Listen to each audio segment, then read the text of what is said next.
Alright, look, ladies and gentlemen, I'm gonna be real with you. I am not a Genshin Impact story enjoyer, alright? Don't get me wrong, a lot of the story, especially recently, is pretty good, and a lot of the older stuff is, let's face it, mid at best. Not to say I don't find it necessarily enthralling, because some of it is very interesting. Interestingly bad, Raiden. But you know what? I'm willing to admit when there is some improvement, because despite how much I like to just absolutely dunk on Genshin as a game, they definitely improved with this most recent story quest. When Light Rain Falls Without Reason is easily one of the best story quests, and just story shit in general for Genshin, and I will die on this hill. Yeah, the Sumeru quest was good, the Mondstadt quest was kinda mid, the Liyue story quest was alright, and the Inazuma story quest was ass. Fontaine, in the meantime, said, "Hold my fucking beer," and it just came out the bar swinging its meat. I would be lying if I sat here and said that I was not at least a little bit impressed. Let me put it like this. I hate stories in video games, right? I hate sitting down for 4 hours and listening to story when I'd much rather be playing the game, alright? It's a video game after all. If I'm playing a video game, I want to play the fucking game. It's one of the main reasons why I wasn't able to get through Persona 4, because, oh my fucking god, I'm in this tutorial with nothing but story for 8 hours, you know, I'm experienced the roles, when can we get to the playing games part? And even despite that, even despite there being an entire new region in one of my favorite games that has been completely unexplored as of now, I sat through that whole story, and never once did I sit there thinking like, oh my god, when is this gonna end? I wanna go play the game. Come on, fucking get it over with. It was so good, and that's the highest praise I can give to a story. So if you would, allow me to explain to you some of the things that I enjoyed about Fontaine's story quest. This is your only spoiler warning. Honestly, I don't know why I have to give that. If you clicked on this video titled, I don't know, Why Fontaine Fixed Genshin's Mediocre Story, and you expected me not to go over the story, you need to go get your brain checked, brother. Fuck the transition. Let's go over my biggest, most well-enjoyed part, the darker aspects of the story. If there's anything I hate in video games, it's being treated like I am a goddamn child. I am a grown, disheveled old man. I do not want to be treated like I am unable of experiencing darker themes, and Genshin's story has done that for a very, very long time. Yes, I am 100% aware that there's darker themes present inside of the lore, but that does not count. I am aware that Sucrose watched her friend die and her other friend blamed her for it, and that Sucrose is so obsessed with alchemy because she's trying to create this magical wonderland because her dead friend and her abandoned friend promised that they would come together no matter what to experience that wonderland. And I am aware of the racist undertones and the shackles of breaking free from one's past in Eula's lore, and I am 100,000% aware of everything that Raiden has done in her lore and everything that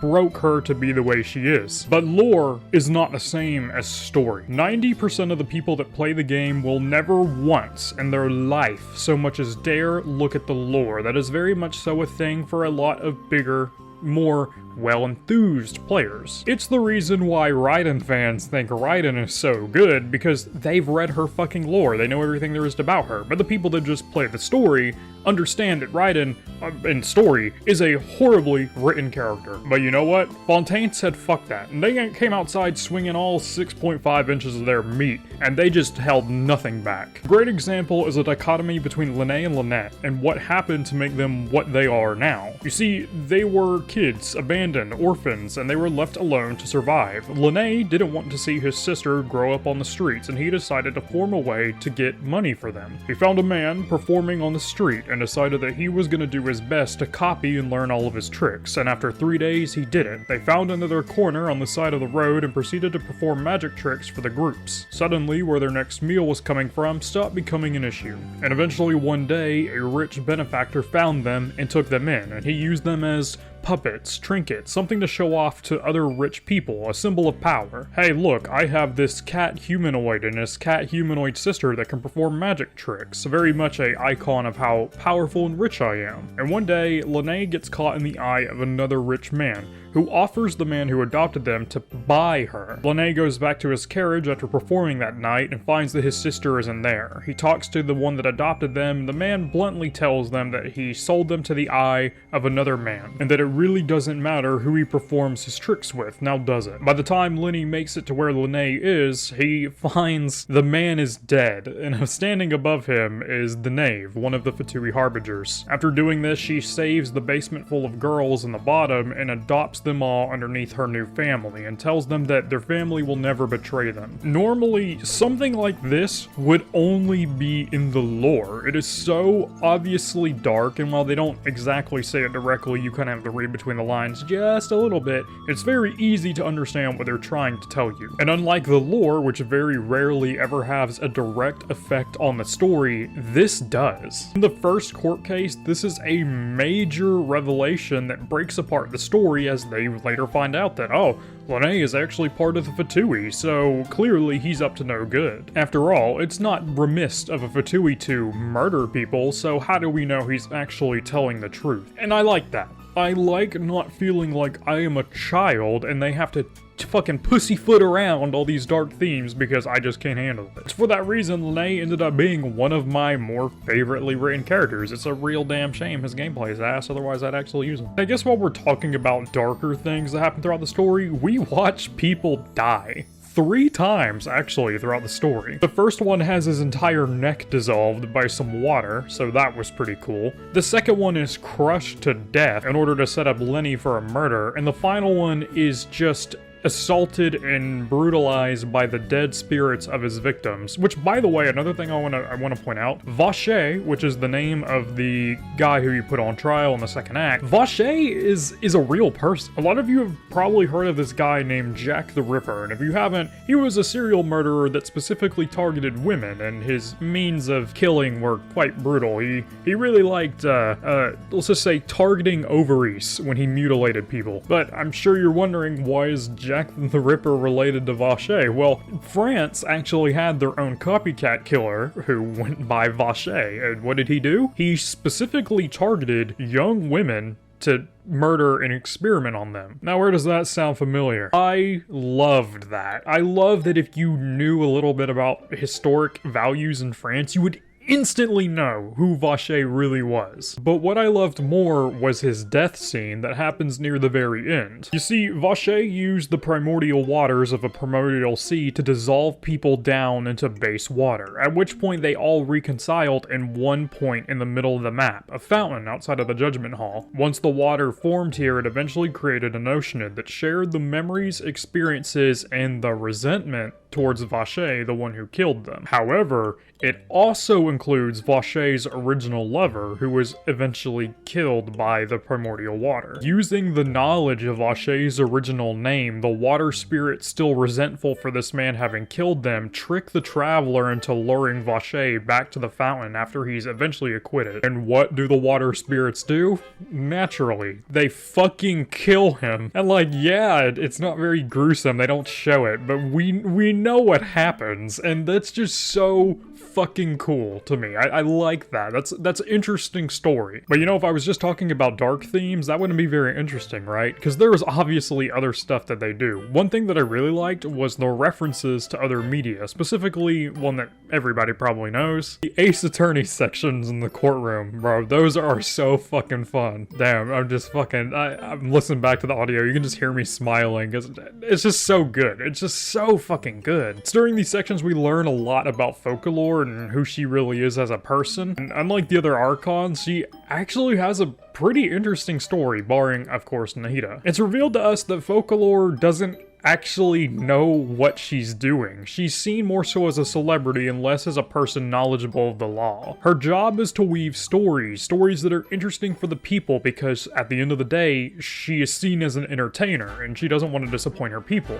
We see this a lot, especially before the courtroom scene when she first acknowledges you arriving to Fontaine. She shows up, she spouts a number of garbage, and then once the people start having a negative reaction to what she says, she instantly flips the script and changes her personality, her her mind and how she behaves. It's very obvious that she's very much so just trying to please the people around her. And while we haven't yet seen fragments of her true personality, we can pretty easily figure out what's going on there. One thing I forgot to mention about Folklore that I would like to put in here real quick as like an editor's note, there's a reason why Folklore's is the way she is, so allow me to please read off something for you, and this is lore spoilers by the way, so here it is.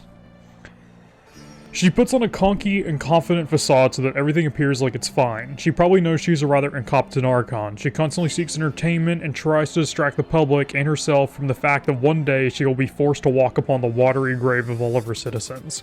After it takes everybody but herself, she will be forced to remain on the corpses and rubble of all that was left.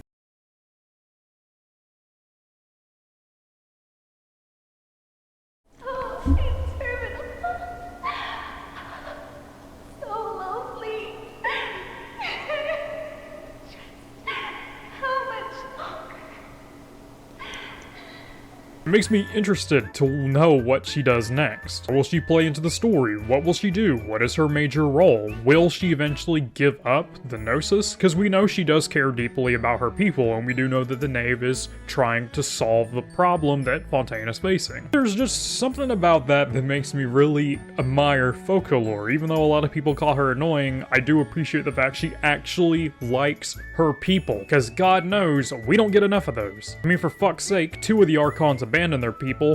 One of them just tried to kill all of her people. The other one wants to help her people but can't. So it's good to see we've got an Archon that's doing at least something for her people by herself. And the final thing that I really enjoy, and then we'll wrap this up, is the narrative storytelling that is very much so blink and you'll miss it. My favorite one of these currently is the implications as to what Nouvellette really is. You see, early on into the story, we are introduced to a little diver boy whose name I can't remember because it's French. He tells you about a story when it rains, that every time it rains it's because the dragon of the sky is crying, and we know as players that there are, of course, elemental dragons in every region. Mondstadt has Dvalin, Liyue has Ajdaha, Inazuma's is dead, Sumeru has that one weird dragon that eats you in the last quest, and now, of course, obviously, we have one in Fontaine, but we don't know who it is yet. We also know that the dragons are tasked with keeping an eye on their Archon, and they are, of course,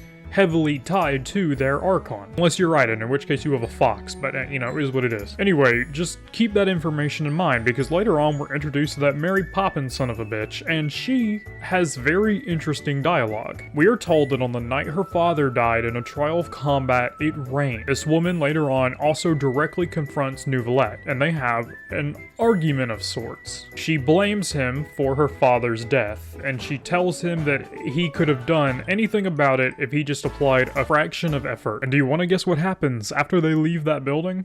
Well, naturally, it rains again. And the final little bit that just solidified it to me as officially canon is one final scene at the very end of the second quest. Nouvellette is standing by a graveyard over the grave of this girl's father. Once again, it is raining, and it continues to rain until eventually the girl walks up and consoles Nouvellette, and at which point, it stops. This time, the Traveler even acknowledges it, which I find very, very interesting. So, to anybody who is actually paying attention, it becomes very obvious that Nouvellette is the Hydro Dragon. And it's just little things like that. Like, there's a lot to this story that is just so good, and if you haven't played it yet, I have left out so much, and I highly suggest you play it, because this story was the first one Genshin's done in a long time that is genuinely good. Now, it is kind of long, and that is one of my biggest complaints. It's like 8 hours to go through the whole thing without skipping any dialogue, but it's still worth it, and I highly suggest you sit down and just play through it sometime. Now, please, Mihoyo, just